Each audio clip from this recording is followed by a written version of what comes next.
Ganda.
Mga gamot ni tatay kaya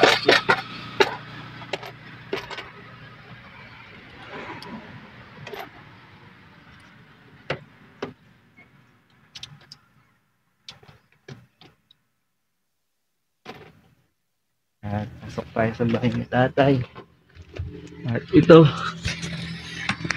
sana kasama ni tatay, tapos nalagyan na rin ng lamesa para kung sakaling babangon siya, dyan niya na lang punin-punin yung mga pagkain niya, no? At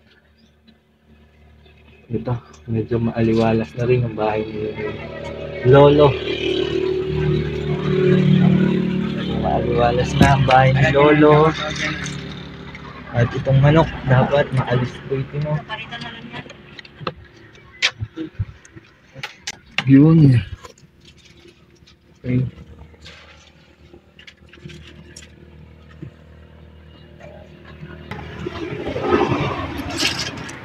Ayan. At ito po yung vitamins ni tatay. Ilagay na rin po natin dito malapit sa kanya. So, nandito na rin po yung grocery. Ayan po, pinamili namin kanina yung natirang barya sa 500 pesos ni Madam Carla ng Iloilo. At ito na rin po yung mga vitamins niya. Katabi niya. Fruta. At ito, yung mga gamot ni tatay. Pang suporta, vitamins, tapos yung gamot daw sa hingal niya. Ayan. Umaliwalas na rin ng konti ang bahay ni Lolo Berto. Ngayon medyo panatag na kami na makakatulog siya ng malinis ang kanyang kapaligiran. Masaya pala sa pakiramdam kapag nakakatulong ka kahit sa simpleng paraan, no? Hindi man kami mayaman upang mapaganda ng gusto ang bahay niya. Pero ang makita namin na sumaya kahit saglit si Lolo Berto, ayos na sa amin yun ni Kuya RC. At salamat din kay Nanay Maricon sa pagtulong malinis ang bahay ni Lolo.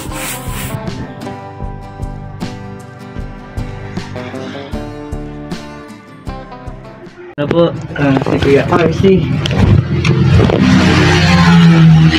Ano yan, Kuya RC? Ayun. Yung ano, yung natitirang 370 pesos na pinadala ni Madam Carla ng Iloilo. Pinadala niya 500 pesos na pinabili ng ulam at pagkain ni tatay para din sa hospital. Kaya yung natitirang barya, ibinili namin para kay tatay. Binili na natin ito kasi hinihintay lang namin na makalabas tatay para ipamili namin yung natitirang barya na sukli dun sa pinadala ni Madam Carla ng Iloilo. Kasi kaya ngayon lang po namin nabili kasi bawal ho yung pagkain sa loob ng isolation room ho. Kaya yun, ngayon lang ho namin nabili. At nagpapasalamat po kami kay Madam Carla ng Iloilo. Dito na po, mapapakinabangan na po ni tatay yung sponsor niya. At ito na ho, pinili na po namin ng pagkain. Salamat din sa mga pa-sponsors ng nakaraan, Jen Jewelry ng Quezon City at saka kay Idol Epitacio Gilaw. Yan ay salamat po sa yan, Idol Gilaw. Maraming salamat po at kay Madam Jean Giverly ng Quezon City. Maraming salamat din po sa pagbibigay ng sponsor at tulong kay tatay. At sino pa po yung gustong magbigay ng tulong para kay Lolo, bukas paan po kami na tanggapin po yung ibibigay yung tulong para kay Lolo. Ganun pa man at nagpapasalamat na po kami dun sa mga sponsor. Marami pong salamat. Opo. At ayun, thank you po ulit and God bless. At papakita ko lang po, papasilip ko lang po yung paglinis namin ng bahay ni Lolo, no? At ito po, dito na po namin nilagay yung lamesa ni Lolo. Malapit po sa kama niya para kung sakaling babangon po siya, hindi na po siya mahirapang tumayo. At yan, dadamputin niya na lang po yung kanyang mga pagkain. Yung mga hayo po, gaya ng manok, pusa, hindi po muna namin dito papatuloyin na muna. Lalagyan po namin ng maayos na kulungan para po hindi po kay tatay, makaistorbo. Kasi minsan yung mga pusa at manok ay dito na rin nakikitulog sa kama ni tatay, no? Bukod pa dun, dumudumi pa, kaya Yung pagkain. ito na po yung mga pagkain ni tatay. Ilagay natin sa lalagyan. Opo. Tapos sinaayos na rin po ni Kuya RC yung mga pagkain ni Lolo. Para hindi na ho bahayan ng mga manok o ng pusa itong lalagyanan ng pagkain niya. Lupa, At ito. So, ang gagawin ho namin ngayon ay manananghalian. At ayan, at natapos din po yung paglilinis natin bahagya ng bahay ni Lolo Berto, no? At ang gagawin po natin ngayon ay manananghalian. At pinaganda pa po tayo ni Nanay Maricon. At ayun tay. Yun si tatay, oh. Ay, palakas kayo tayo, ha? Malapit na rin matagpuan yung pamilya mo. Palakas kayo tay. At marami na nakikipagtulungan tay. Mahanap yung mga anak niyo. At ayun, kain muna tayo.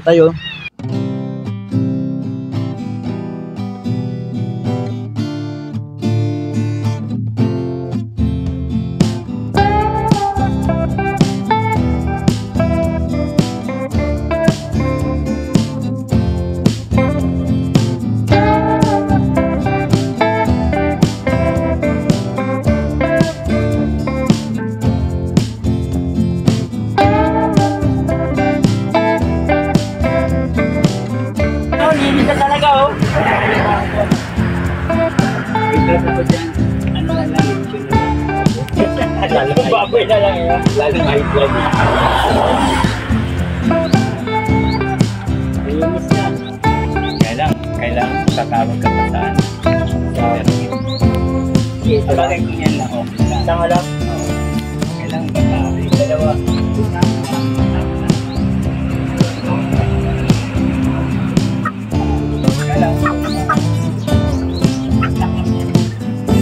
Yung damay pati yun. Hirapan mo na.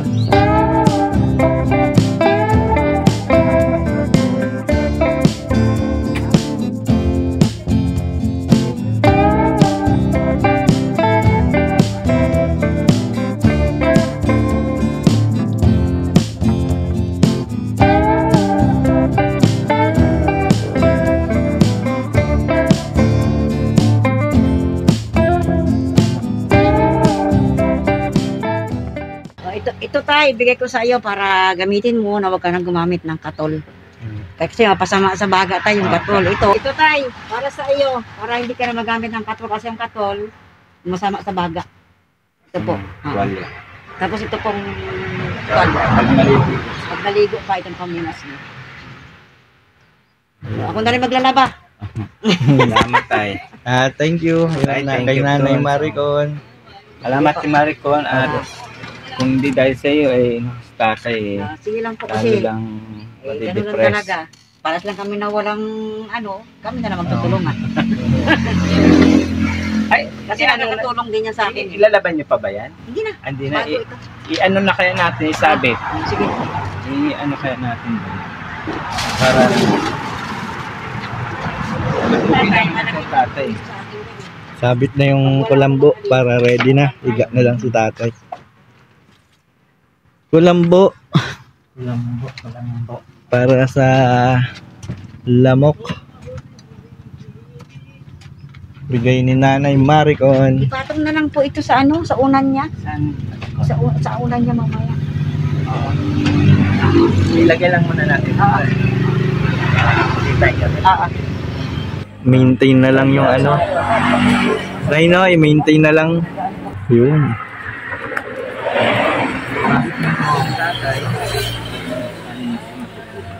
Pipitin niya lang na maganda. Pang plywood rin yun na lang. Linoleum po. Hindi kasi magalundoy pag linoleum. Kailangan Alam mo ito. kailangan mo na plywood bago Ito yung linoleum. nangangamoy kasi ito. Yun ang Ano yung bakal? Ano yan? Plywood. Ito bakal. Ito plywood. Ay, delikado yung bakal oh. Nakauslik. No, wala yan. Pag natabunan.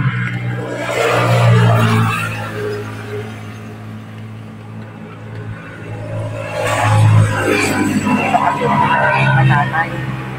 Uy, sila makalaki. Malinis na. Nakaputok kasi tatay.